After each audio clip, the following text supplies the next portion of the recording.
Discovery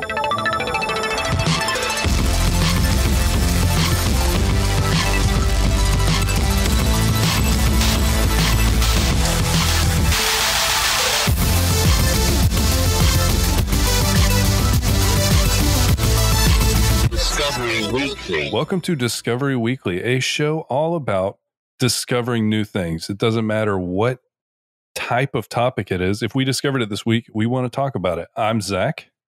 And I am Matt. And Matt, I read something weird this week about cicadas.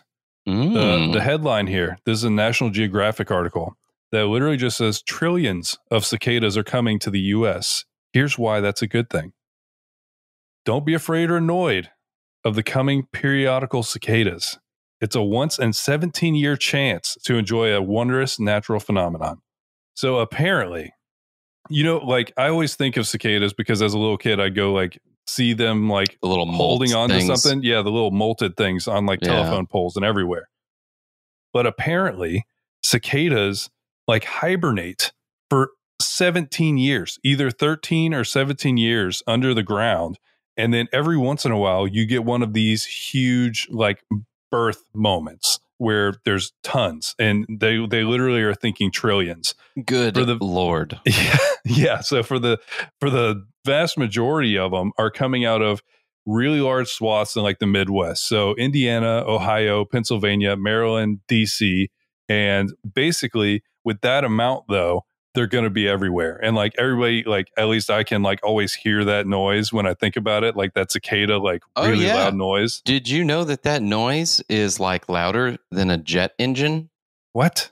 Yeah, on the decibel level, I'm sure it's relative to its size. It's like louder than a jet engine.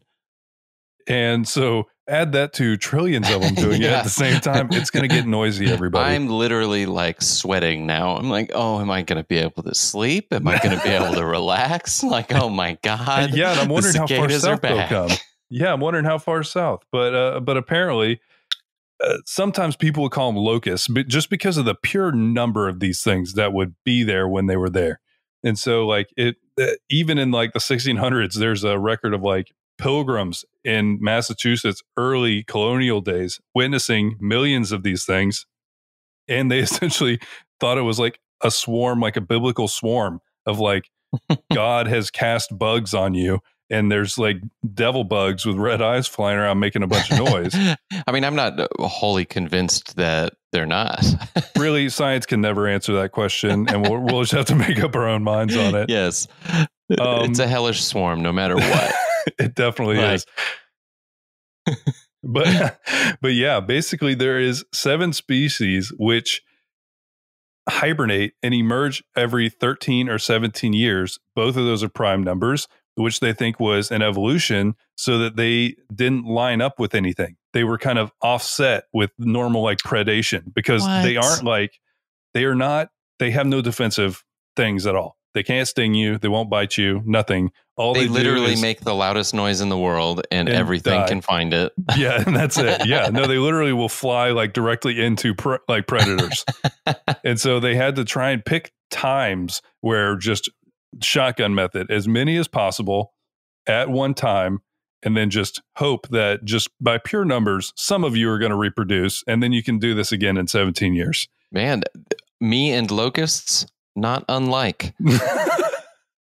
But yeah, the 2021 cicadas are known as Brood X, which, get ready, band names. Like, hey, if anybody needs a band name, Brood X, are you kidding? It's about cicadas. Oh my God, but cicada brood, awesome. a cicada X. Oh my God, cicada you got all X? kinds of options. But basically, like you, Matt, many people are upset with the noise that is eminent for us because, yes, they are crazy loud. Like, this is not, if I go outside, sometimes I can hear them in the distance. It's like it's piercing your ears no matter where you are. And so somebody on Twitter was like, if the cicadas ruin summer 2021, I'm going to scream.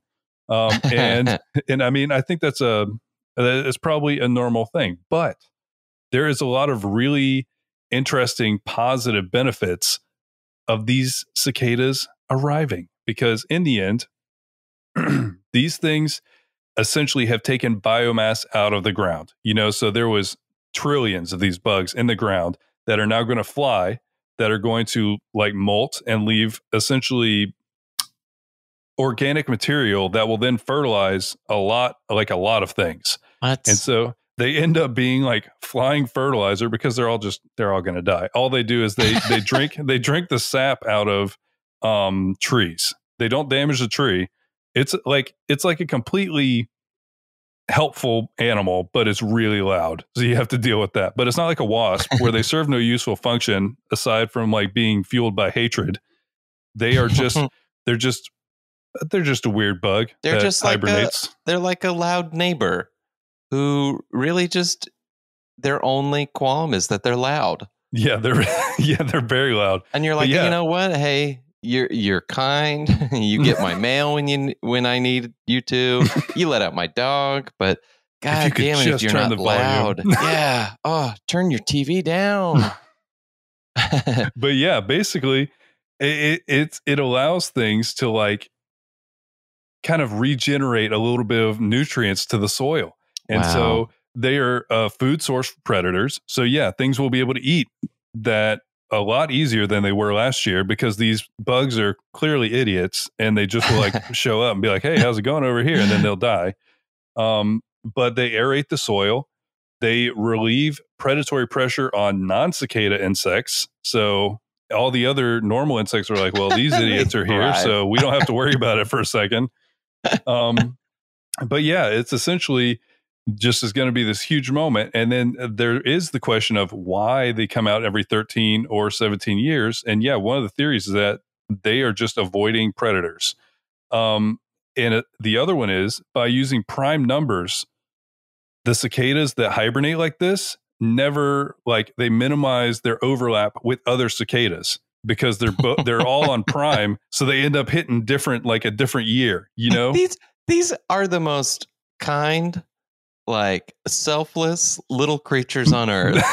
They just want to get out of the way. I don't want to get in your way, guys. We can make this work for everybody. You get this year. They're the guy that holds the door open for literally hundreds of people. And it's like, I just couldn't find someone to give the door to. Me, basically.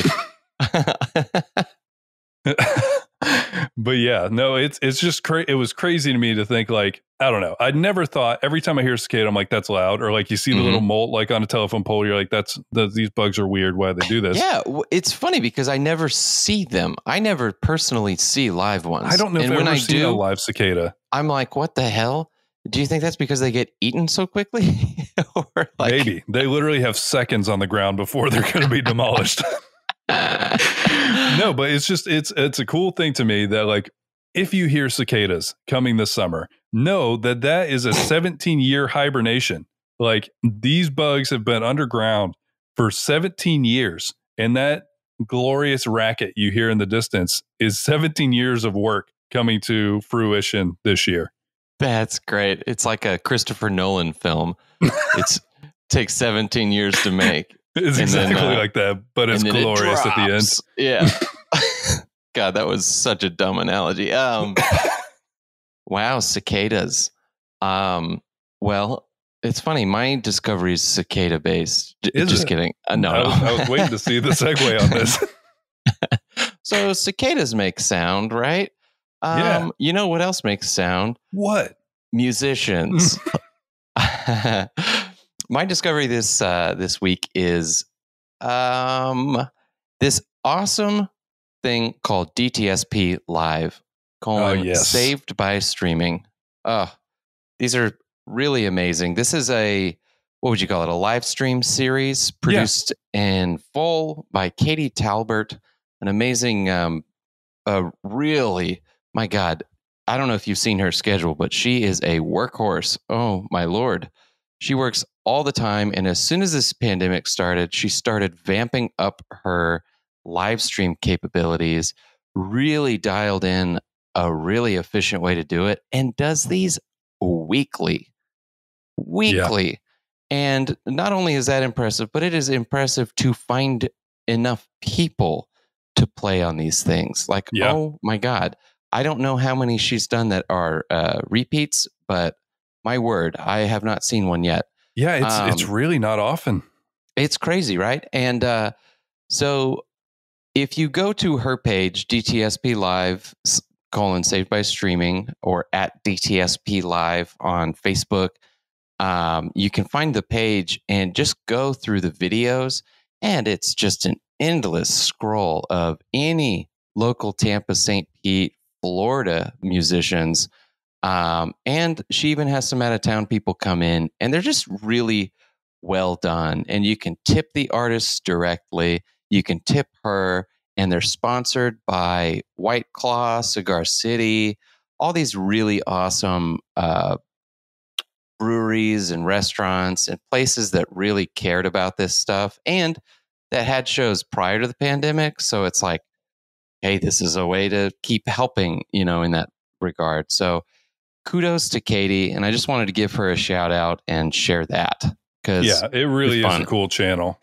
Yeah. And because she started with just, well, not just, but she would just stream a set. And now she started this new kind of series called the DTSP Live Unplugged Storytellers. And that's what do you call it? Branded. No, what is the Terrapin Brewing, Cigar City Brewing, White Claw, St. Petersburg Distillery. They're all a part of this series specifically. What is that called? That is called an ad? No. What am I thinking of? Like a promotion? Yeah, brought to you by those people. Sponsored? Yes, thank you. Good Lord. Sponsors. Jesus. But she's had some pretty great, just great acts. And these are meant to be sort of more, they're meant to go more in depth about the things and about the musicians and their songs and all that. And it's a smaller setup, usually a singer-songwriter type deal. So I've really been enjoying them. Adam Randall just did one. When did he do that? 2 days ago. Alex Borst did one a week ago. Josh O'Reilly. Really? Yeah, Josh did one 4 days ago. And I just love all these people. JT, Ivy Alex, so many. Liam Bauman, Rebecca Pulley, so many people. But yeah, seriously, she has done an amazing thing in the middle of the pandemic when all the gigs were gone, especially for kind of indie singer-songwriters. And she really does kind of spotlight what they're doing. She has a great production. She allows you to contribute to what they're doing. And it has been nonstop the entire pandemic. Nonstop. Absolute beast. Just grown and grown too. I was there riding the wave with her when she's like, I'm getting my setup better, blah, blah, blah. And then it was like, boom, White Claw sponsored her, boom, all these things. And it's just like this saving grace where it's like, oh, this can continue. And I'm so glad that she's kept it going because, man, what an asset and what a great spotlight for everybody. It's so great. So kudos to you, Katie. Thank you for doing what you're doing. Yeah, it's pretty incredible. If you'd like to discover some incredible local Tampa, St. Pete, Florida artists and support a really cool channel, definitely check it out. Where's your segue? Okay. What segue you got, huh? This is really not an easy one to segue. Oh, God. I got nothing. So mirrors, eyes am I were right? Like turning everywhere. He's like, I just don't know. No, there's nothing. It's mirrors. I discovered some interesting stuff about mirrors, Matt. And this is something that I hadn't ever really thought about, but it really kind of adds up to something interesting for right now. So in general, I started kind of going down this rabbit hole because I saw a Reddit post when there's a subreddit called Ask Historians, and usually people ask something weird, kind of like cultural at the time, where somebody who's a really into history and has read a lot about different eras will throw in kind of like some facts and some things they can read about this. And the question was, when did mirrors become commonplace? And I hadn't really thought about that because our entire lives are a version of mirrors at this point. My bedroom's got mirrors on every wall and ceiling. No, I live in a disco ball. But essentially, we're looking at what could be a mirror right now. We see a video feed of ourselves as we're talking about this, and it's just crazy to me to like kind of go back before that and try and understand the psychology of it, because it started first coming to prominence in like the 1500s, you know, so they started inventing glass around 1300, lenses and things. So they started making spectacles. They made telescopes and stuff by the 1600s.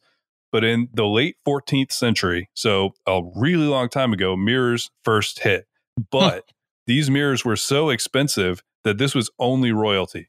So for everyone who was not a royal, you had a vague idea of what you looked like only. Like very vague. Like you saw a reflection in a pond one time.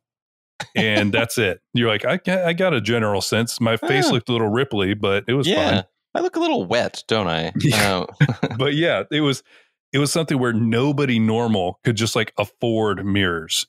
It wasn't at all something that was accessible for anyone. And so in the 1500s and that around that time, just royalty. And then as these things kind of kept progressing, it started to become like a status symbol where rich people not only would have as many mirrors as possible. That's also why you see all of these paintings of just like a rich guy sitting in a portrait, you know. You can see all those at like museums where it's like, oh, there's a guy, and that's the whole painting. It's just like there's a guy, he looks fancy, and that's it. Because they started to put together how they present to other people. Because before this, no one ever thought about it. You just kind of like, well, I'm wearing clothes, I guess I'm good to go. And that's it. You had no idea what it looked like. You had no idea what you looked like at all. You just kind of wing it. And so there was this whole weird thing about kind of how people are interacting with it, because then you jump to now where there is mirrors of some kind everywhere. You know, if you start counting like glass surfaces and people taking selfies and people streaming and people making videos about themselves, we are looking at our outward image a ton now compared to any time in history, exponentially more. And it has caused some like disorders, you know, because the more time you look at your reflection, the more that will lead to like self-consciousness. You know, you look at yourself and you will naturally, at least for me, you'll naturally be critical. You're like, look at that idiot. But it just gets worse the longer you look at it. And so you take the entire culture that is like based around like social media and all of those things I was talking about, streaming and taking pictures of yourself. And it has changed how we think as like a culture, all because of mirrors. Dude, I'm so quiet during this one because this is fascinating to me and it's got my wheels turning. Yeah, it blew my mind. Like there is a book coming out called In the Looking Glass, and it is literally an entire breakdown of how all of this works. And there's also an element of this book, and it's by Rebecca K. Shrum, and it's called In the Looking Glass. And she actually argues that they played into not only just general psychology of people kind of across the nations or whatever. She argues that it was also a tool for white men to like assert claims on like, I guess their superiority in the time of like slavery and things like that.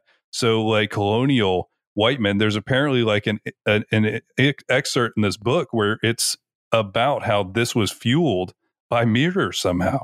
And so I was just like, all of this is blowing my mind. I had never thought about how mirrors like affect people, but there is tons and tons of articles about it when I started looking. Well, it makes me very curious because you brought up like disorders and stuff.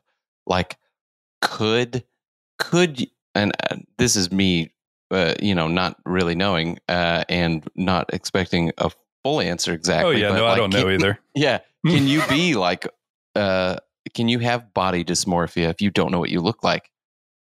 It feels like okay. You know what I mean? Everybody, and it's like, oh my God. We're just talking. Neither of us have any qualifications to actually even answer. If please let us know if you're a doctor or a psychiatrist or something. I don't know. But like, it seems like it wouldn't be possible, right? At least like that's like the logic makes sense to me, because how do you get dysmorphia if you literally have no idea what you look like? Right. You'd feel the way you feel, and you wouldn't know what that outward appearance was. I mean, and this is obviously bearing in mind that like yeah, you might catch yourself in like a metal sheet. Like, oh, okay. Maybe it was worse then because you're like, oh God. I look like a metal man. My face looks way lumpier than I was expecting. But man, what an interesting thing. And yeah, oh my God. The idea that people, man. Well, and I think about this all the time because, you know, I still see selfies and like that kind of stuff and looking at yourself all the time. I mean, I still see it as a negative, you know, and I don't know if it's perceived that way anymore. I think because it's so prevalent, it's almost like a love yourself kind of thing now, in a way where it's like, I have always known it to be like terrible. And I imagine that if you were a rich person back when mirrors got invented, you just sat around and looked at yourself because you're like, huh. And this idea of it being obsessed with yourself probably started then.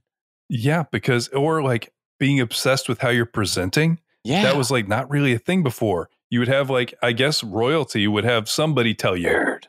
You know, I do like to think of it as like what we do in the shadows, where they would draw pictures of each other when they were trying on outfits because they couldn't look in the mirror. So I like to think of it like that, where they draw a picture and be like, no, I don't really like that. Sir, you have a largish head and a relatively small neck, and I feel awkward. Yeah, so I guess there is also downsides of having your friend tell you how you look in an outfit and not being able to just like directly look at it. But yeah, That's funny. Just random Reddit post that I was like, okay, I have to understand more about this with the mirrors. That is quite a brain worm that I am following through the tunnels. It's boring. That's not a good example or a metaphor of what I just said. But brain worm, I think, is a thing, and I was extending that. That is something that is very interesting. That's a good one. Good discovery. High five. Thanks, buddy. So was that all that you wanted to share regarding mirrors? Yes, there is tons more. Look it up, everybody. So last night I watched a great movie you might have seen or heard of. It's called Willy's Wonderland, and it was made in 2021, and it stars the one, the only Nicolas Cage. Ooh. So this movie, and I'm just going to read the IMDb storyline plot thing. Let me make sure there's no spoilers. Yes. And if it sounds like there's spoilers, there's not. Don't worry. It starts like immediately. All right. So a quiet loner, Nick Cage, finds himself stranded in a remote town when his car breaks down. Unable to pay for the repairs he needs, he agrees to spend the night cleaning Willy's Wonderland, an abandoned family fun center. But this Wonderland has a dark secret that the janitor is about to discover. Nick Cage is the janitor. Oh, okay.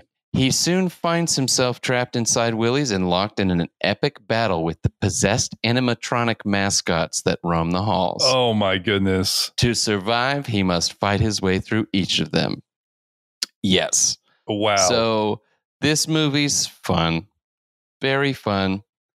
Not as fun as I was hoping, but definitely fun. And it's pretty cool, shot really well. But and he's fighting all like Chuck E. Cheese monsters. Yeah, pretty much. Willy is a weasel, and he's got a couple buddies. A couple buddies. Do they get into why they're animated? They get into that. But here's the thing. Nicolas Cage's character doesn't speak at all. Once. He never speaks.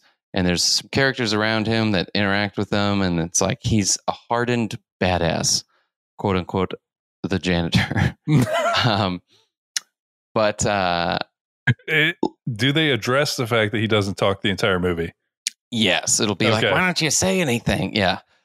But he never says anything, and they never address why. It just shows you the range that Nick Cage has. Yeah. You know, he can find treasure. He can be a I guess he was supposed to be Southern in Con Air. It's really distracting. Whatever accent that was supposed to be was distracting. He has had some great movies, but in general, he's a very odd roles. Very odd. He produced this movie, though, which was there. And I thought that was hilarious because the budget, my dude, the budget was like, oh my God, where was it? Oh no, we read it last night. And it's so high.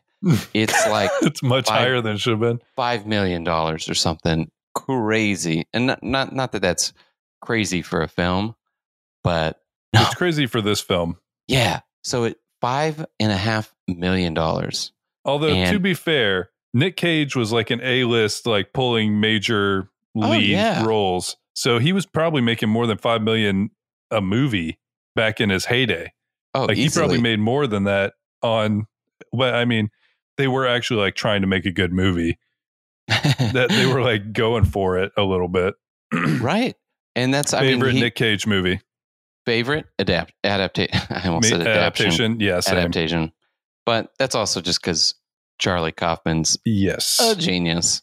Yeah, that's a great movie. But okay, so its budget was $5.5 million. Its cumulative worldwide gross was not even $500,000. Oh, so this was a massive loss, despite it being like in the same vein of that Mandy movie that came out that he starred in. I keep hearing about Mandy. I haven't seen that. You gotta see it. You gotta see it. It's good. I keep hearing that. I'm gonna have to try it. You gotta check it out. Listen, my discovery is Nicolas Cage. Nick Cage, everybody. I changed. I pivoted. All right, well, let's talk about it. Favorite terrible Nick Cage movie. I'm really on the fence between. I love Face Off. There's some classic scenes in that movie. Let's see. Con Air was good because I mean, look at that cast: Steve Buscemi, Dave Chappelle. Oh yeah. I mean, but are you going John for Malkovich like in that? Good? Are you? Oh, I know what it is. It's a movie called Primal. Watch Primal. It's atrocious. He puts on, honestly, probably his worst performance I've ever seen. He was going like 120 miles an hour, and the whole movie couldn't have been higher than 50, you know?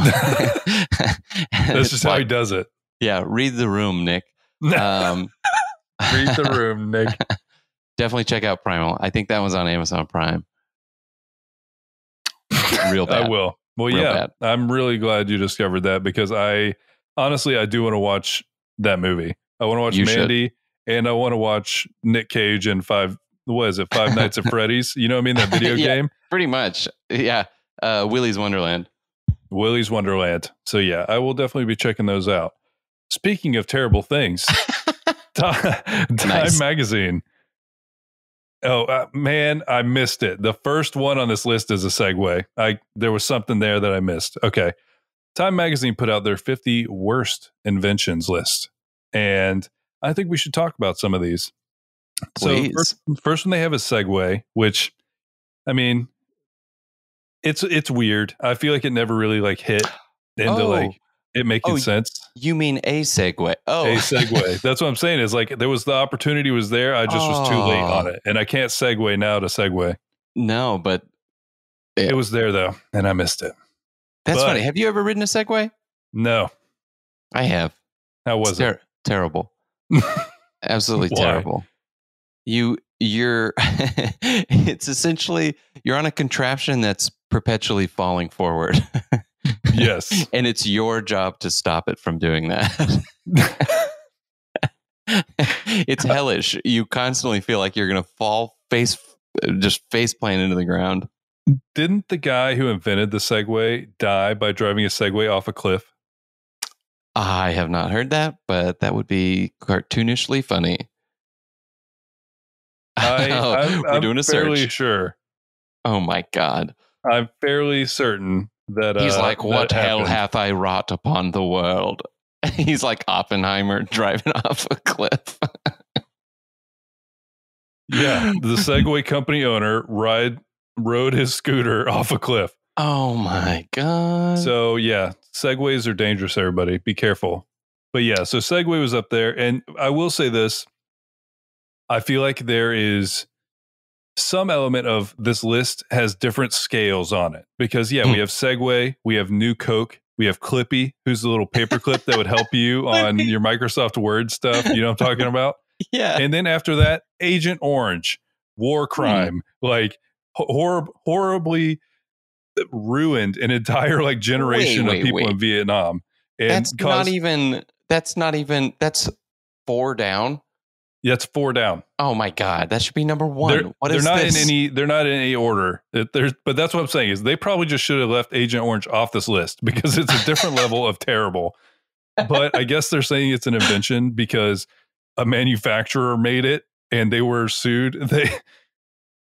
U.S. veterans received $180 million settlement from its manufacturers in '84 after it literally was causing everyone, Vietnamese, American, anybody that was exposed to it to have cancer, birth defects, all kinds of crazy shenanigans.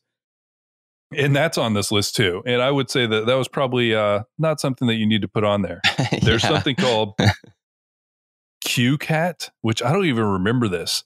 It's a barcode scanner that you can essentially ship from wherever, but essentially it didn't stick. Subprime mortgages, another one that's maybe outside of the like, oh, this is a goofy gadget you've made. That was a different thing. If you want to check out more about that, there's a movie called The Big Short that's great. Good God, that is absurd to have the Segway on the same list. Like, and I mean, pick aside, like, and like horrible inventions. Yeah, saying 50 worst inventions, whatever. Like it's too broad. It's going to make it really tough. Nintendo Virtual Boy, Farmville, hydrogenated oils, which apparently they were using to increase shelf life. But then once they did not know that if you combine those with things that have, like, I believe, a certain type of cholesterol, it causes bad things to happen, including increased risk of heart disease. Oh, fun. There was a guy named Dr. DeForest C. Jarvis, and I say his name because, wow, what a name. Dr. DeForest C. Jarvis. Wow. And he, in 1959, invented Honegar. Can you guess what that is? Let's just say honey and vinegar. Boom. And he would have killed it if he invented this today because both those things are incredibly popular as, like, just random health things. Tonic, yeah. Yeah. And I mean, to be fair, my grandpa at some point when I was in high school gave me cough syrup, and I say that in air quotes because it was essentially whiskey, lemon juice, honey, and I think it had a little vinegar in it. He's like, just take this and you'll fall right asleep. It's like, yeah, because you're drunk, Grandpa. You can't just be drinking whiskey and saying it's healthy.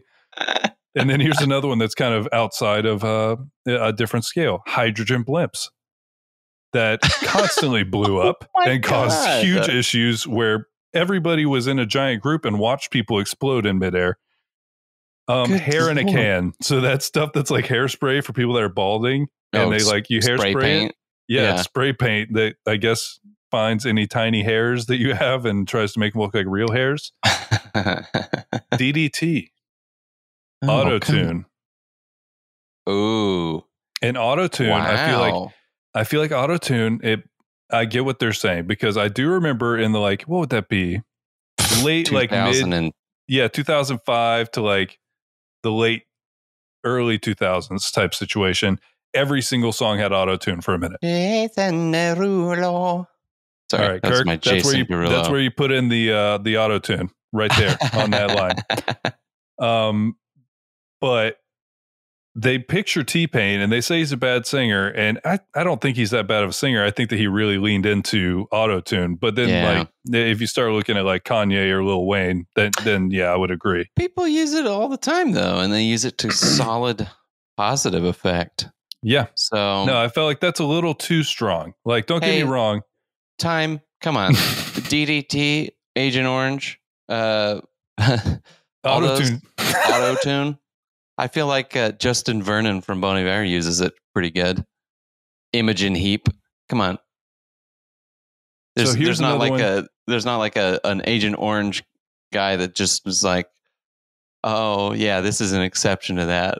Like, no, Orange was ubiquitously terrible. Yes. So auto-tune, I think that should get auto-tune off the list. Come on, time. Red dye number 2. Oh, which bad. was pulled from everything in 1976 after Soviet scientists claimed that tests showed a link between the substance and cancer. Was it overblown? Probably. No one ever succumbed to a red dye disease, but the scare pulled red M&Ms from bags for a decade. They literally just wouldn't do it because everybody was scared it had it in there. So people just wouldn't eat the red M&Ms. So they literally just took them out. I didn't know that. Then we have Ford Pinto, a parachute jacket, which is literally a jacket that has a parachute in it.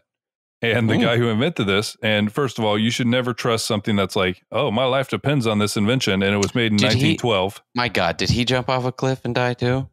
Not a cliff. Oh, he jumped off the Eiffel Tower. My God. And as he was unveiling this, he jumped off the Eiffel Tower. It did not deploy, and he died. So the most short-lived terrible invention in the history of terrible inventions. Betamax, but that was basically just like a VHS clone type situation that lost. Yeah, and but that means like Laserdisc and Betamax. Like, is Laserdisc on there? Because if not, I mean, it's the same thing. But I feel like really it was chosen by the porn industry, anyways. Have you ever read about that stuff? Where like whichever format porn shows is the one that ended up winning. Baby cage. In the 1930s, London nannies lacking space for their young ones resorted to the baby cage. It's exactly what it sounds like, a creepy wire contraption. Patented in the U.S. in 1922, that lets you claim that space outside of your city window for your infant. Did you hear that? It was literally like what do they call those? A window unit air conditioner. So your baby is out getting the fresh air, dangling out of your window in the baby cage. I've seen that, and I have 4. He didn't even have any babies. He just has them just in case. Just in case anybody brings them by. I don't want them in my house. You got a baby. You got to have somewhere to have a cage for them. Tanning beds. I mean, that would make sense. Crocs. Yeah. I think Crocs have a place in the world, and I think it's for getting disgusting outside, and then you can spray them off with a hose. Yeah, and nurses love wearing them, and anything nurses love, I love. It's a bold statement, but I can't really think of anything how it's going to hurt you at all yet. Yeah. A hula chair, which is just kind of like a workout chair that you can kind of get kind of it's a workout chair that you are supposed to like sit in at work, and you're just constantly like hulaing and gyrating. I've seen that one too. That one I couldn't imagine. Like, could you imagine having a meeting with a boss and they're just hulaing and you're like, oh, I'm sorry, distracting. Zach, but we're gonna have to let you go.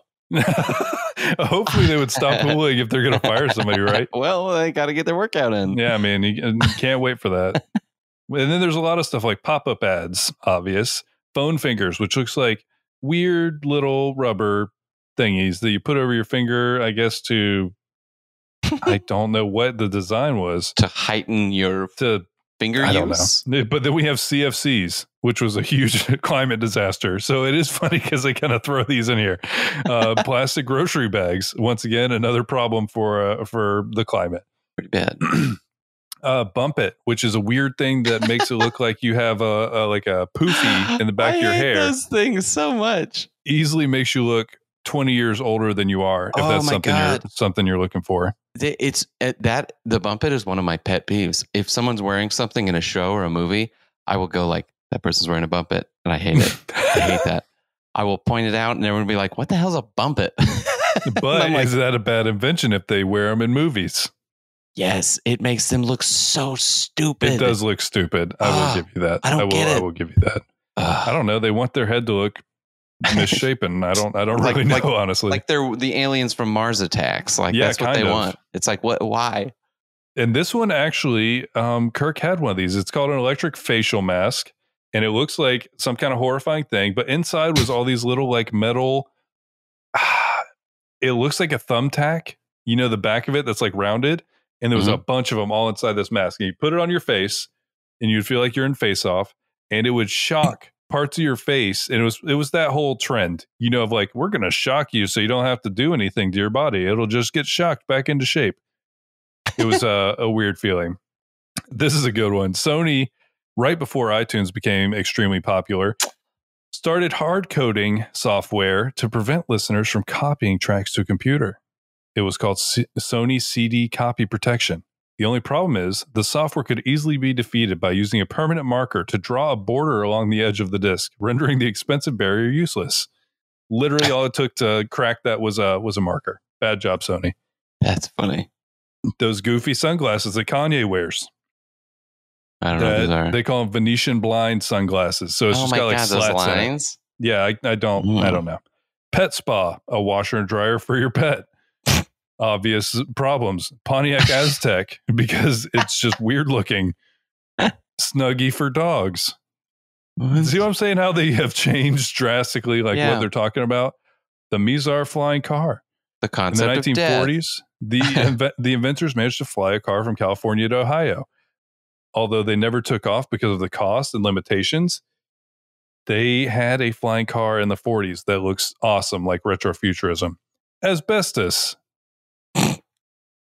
Olestra. I guess it's like, it was like the fat-free terrible chips. That's right, yeah. Oh, God, I forgot about this one. Okay, I'm sorry for everyone's brain. This is called the Comfort Wipe, and this is something that gives you something that will attach to toilet paper and give you an extra 18 inches of reach. And you can, there's a release button at the end.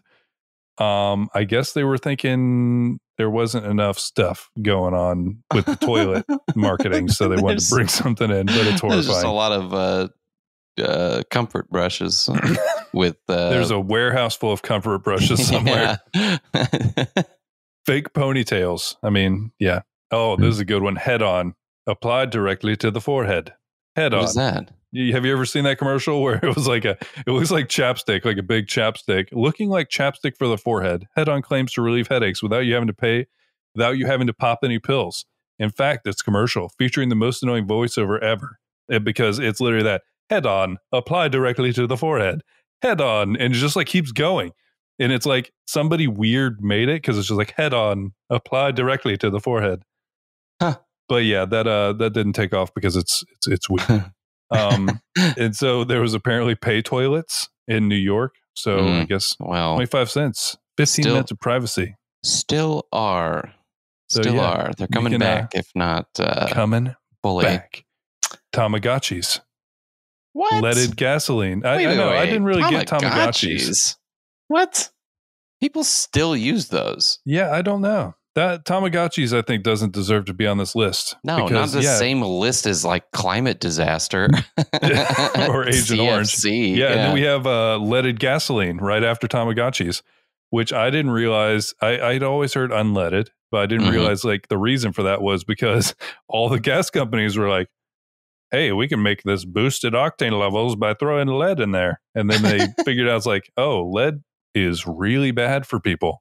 They're like, I think it took them quite a while to, because, there was an issue of Time magazine in 1924, and it showed that 35 men at the oil company, like people making gasoline, had come down with an occupational disease. Symptoms range from insomnia to low blood pressure, all at the hands of lead poisoning. The EPA completely phased out lead gasoline in 1986. For those keeping track at home, that's 62 years that it took to get lead out of gasoline. Oh. I was like, that is not 62 years from now. No, it's gone now. It's gone now, everybody. Don't worry. Thank God. Vibrating ab belt. I only have a few more. Just these are funny. Spam email. Smell-o-vision. Yes, two guys in the 60s really did try to make a TV accessory that would make it so you could smell your favorite things. I remember that. When did they make it, you said? They made that in the 60s. Oh, never mind. The only film to make use of the smell-o-vision was 1960's Scent of Mystery. They had to know about it going in. That's terrible. I thought it was going to be Scent of a Woman. Written specifically with the gimmick in mind. There was something called smile checks. In 2009, employees of Japan's Keihin Electric Express Railway started facing morning smile checks in which they were subjected to software that analyzed their facial expression to produce a rating of their smile on a scale from 0 to 100. Not dumb enough, they also had to carry around images of their ideal smile as something to aspire to throughout the day. That's super weird. Oh, I do that myself, so I wouldn't mind if a government did that for me or a company. Come on. Microsoft Bob.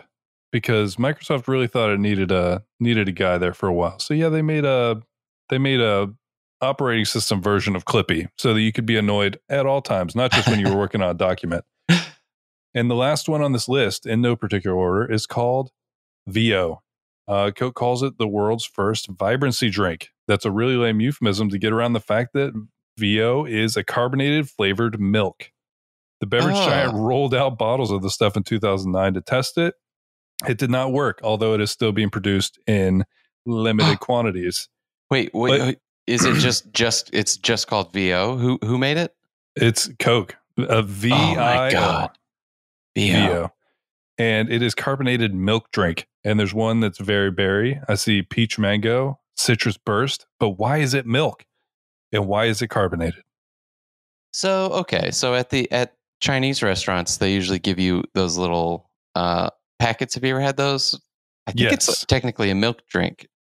So that carbonated doesn't sound that bad, if that's what it is. Well, we'll see if we can find Matt a VO, and we are going to test this one on air. But yeah, I do have one more discovery this week, and I think that we should go back to when I was having a lot more free time, and I want to put a song at the end of this because my buddy Matt here has just dropped a new single that is incredible. And so I think that that's a great way to end this. So everybody check out the stuff that he's up to at MW Walker on Spotify. And what's your website, Matt? mwwalker.net. And what is your newest single? It is called Gone Love. And were you there for any of the recording of it? I don't remember. I think I was there for the recording of that. Casa, right? Yeah. That was a Casa, right? Gone Love? Was that, were you there for the violin playing? No, there's a violin on it, guys. No. There's some violin. There's marks on it. It's a nice song. It's sad. I've got a lot of people texting me, calling me, and telling me that they cried. Which I don't know if that's necessarily the best plug for it, but sad songs are good songs, I think. I like it. I read a Phoebe Bridgers quote that was like, "I believe that music should be unfathomably sad." And I was like, me and Phoebe Bridgers, we feel the same way. But yeah, incredible song. So nice. Everybody, we will talk to you next week. Check out Gone Love. And as always, we don't say that on this one. That's right.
Oh yeah.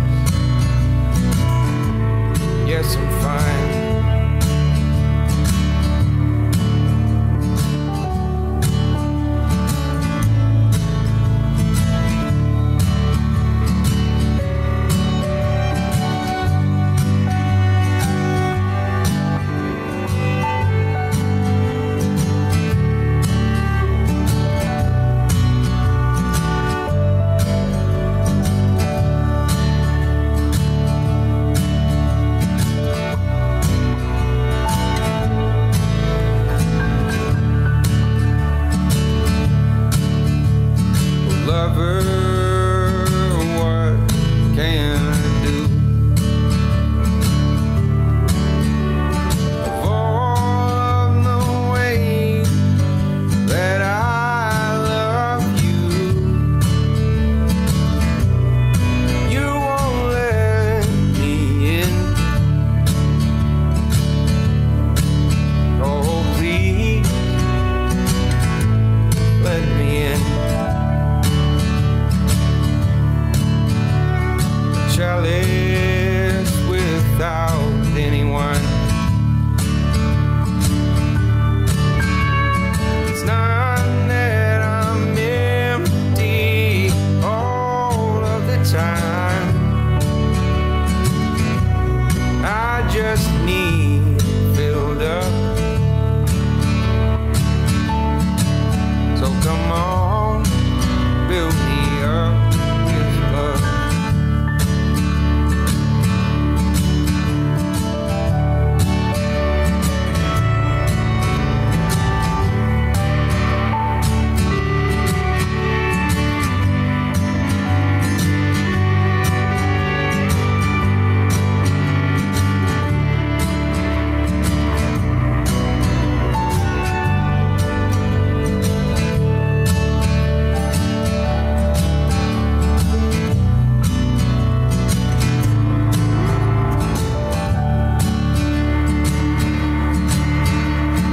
Why turn my back to the sun? It ain't easy for everyone. Would you please come home tonight? Would you please come home tonight? Would you please come home?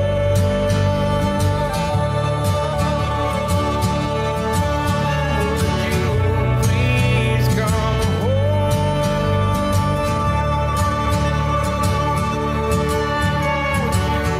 Please come home.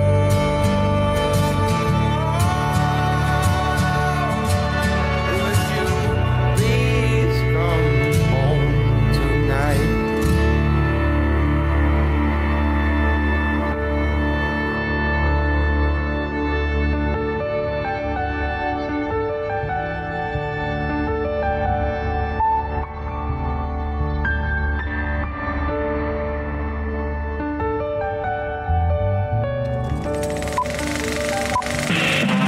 This was a podcast from the Podfix Network. You can check out more shows like it at podfixnetwork.com.